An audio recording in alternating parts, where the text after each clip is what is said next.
આજે આપણે એક એવા વિષય પર નજર નાખવાના છીએ જેની અસર આપણા સૌના જીવન પર પડે છે.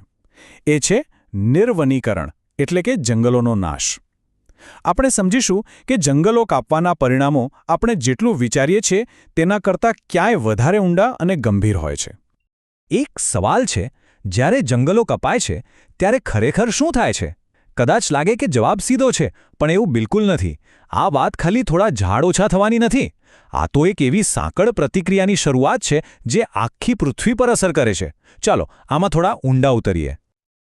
તો આ આખી વાતને સમજવા માટે આપણે પહેલાં જોઈશું કે નિર્વનીકરણ એટલે શું. પછી પર્યાવરણ પર એની શું અસર થાય છે એ સમજીશું.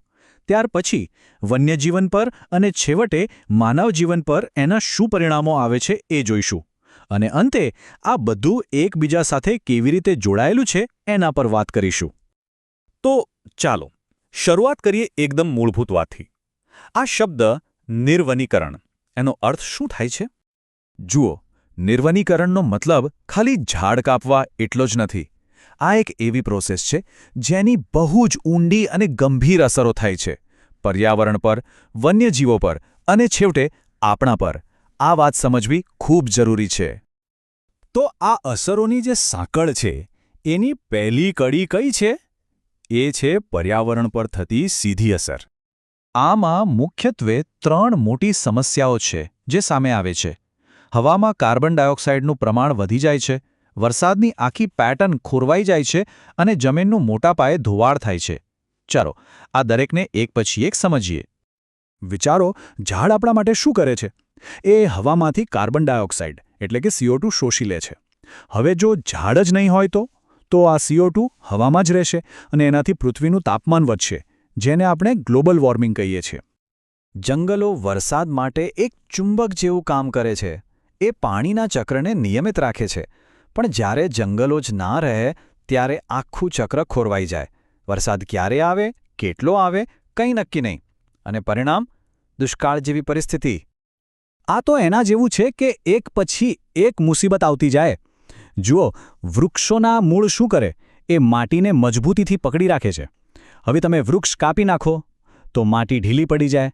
પછી જેવો વરસાદ પડે બધી ફળદ્રુપ માટી પાણી સાથે વહી જાય અને જે જમીન પર ખેતી થતી હતી એ બંજર બની જાય. સારું, પર્યાવરણ બદલાયું, પણ એની અસર કોના પર પડશે સૌથી પહેલાં? ત્યાં રહેતા જીવો પર, એટલે કે વન્યજીવન પર. ચાલો જોઈએ કે એમના માટે આ કેટલું ઘાતક સાબિત થાય છે. વન્યજીવો માટે તો 3 બાજુથી આફત આવે છે. એક, એમનું ઘર જ છીનવાઈ જાય છે. બીજું, ભૂખ્યા તરસ્યા ક્યાં જશે? માનવ વસ્તી તરફ જ આવશે ને. અને ત્રીજું, ઘણી એવી પ્રજાતિઓ છે જે આ ફેરફાર સહન નથી કરી શકતી અને હંમેશા માટે ગાયબ થઈ જાય છે. આ તફાવત જુઓ કેટલો મોટો છે. એક બાજુ જંગલ છે તો પ્રાણીઓ પાસે ઘર છે, ખોરાક છે, સુરક્ષા છે. પણ જંગલ વગર એમની પાસે કંઈ નથી. એ ખોરાક અને પાણી માટે ભટકે છે અને એટલે જ તો માનવ પ્રાણી વચ્ચે સંઘર્ષ વધે છે. આને મૌન વિલોપન કહેવાય છે. એટલે કે ચૂપચાપ આપણી નજર સામેથી આખીને આખી પ્રજાતિઓ ખતમ થઈ રહી છે. અને એકવાર કોઈ પ્રજાતિ વિલુપ્ત થઈ જાય પછી એને પાછી લાવી શકાતી નથી. ક્યારેય નહીં. આ એક કાયમી નુકસાન છે. તો આ બધી અસરો જે પર્યાવરણ અને વન્યજીવન પર થઈ એની લહેર છેવટે આપણા સુધી પહોંચે છે. કેવી રીતે? ચાલો જોઈએ. આ 3 મુખ્ય અસરો છે જે સીધી માનવ જીવન પર પડે છે. એક તો આસપાસનું તાપમાન વધે છે, બીજું જમીનમાં પાણીનું સ્તર નીચે જાય છે અને ત્રીજું જમીનની ઉપજ આપવાની શક્તિ ઘટી જાય છે. આ 3 વસ્તુ આપણા જીવન માટે કેટલી જરૂરી છે એ આપણે સૌ જાણીએ છીએ. આ બધી સમસ્યાઓ ભેગી થાય ત્યારે શું થાય? ધીમે ધીમે સમય જતાં ફળદ્રુપ જમીન એકદમ સૂકી, બંજર બની જાય છે, બિલકુલ રણ જેવી. આને રણીકરણ કહેવાય છે. અને આ નિર્વનીકરણનું સૌથી ભયાનક પરિણામોમાંનું એક છે. તો અત્યાર સુધી આપણે જે પણ વાત કરી, પછી એ CO2 હોય, વરસાદ હોય, જમીન ધોવાણ હોય કે વન્યજીવન હોય, આ બધું અલગ અલગ નથી. આ બધું એકબીજા સાથે જોડાયેલું છે, એક જ સિસ્ટમનો ભાગ છે. એટલે જ કહેવાય છે કે નિર્વનીકરણ એ ખાલી ઝાડ કાપવાની વાત નથી, પણ એ આખી ઇકોસિસ્ટમ, આખા કુદરતી તંત્રનું સંતુલન બગાડવાની પ્રક્રિયા છે. આ વાત આખા વિષયનો સાર છે. આખી વાત એક ડોમિનો ઇફેક્ટ જેવી છે, ખરું ને? એક ઝાડ પડે અને એની અસરની આખી લાઈન શરૂ થઈ જાય, જે આપણા હવામાનને, પૃથ્વી પરના બીજા જીવોને અને છેવટે આપણી પોતાની જિંદગીને અસર કરે છે.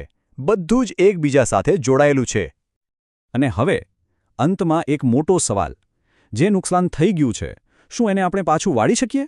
શું એકવાર નાશ પામેલી ઇકોસિસ્ટમને ફરીથી જીવંત કરવી શક્ય છે? આ એ સવાલ છે જેનો જવાબ આપણે સૌએ સાથે મળીને શોધવો પડશે.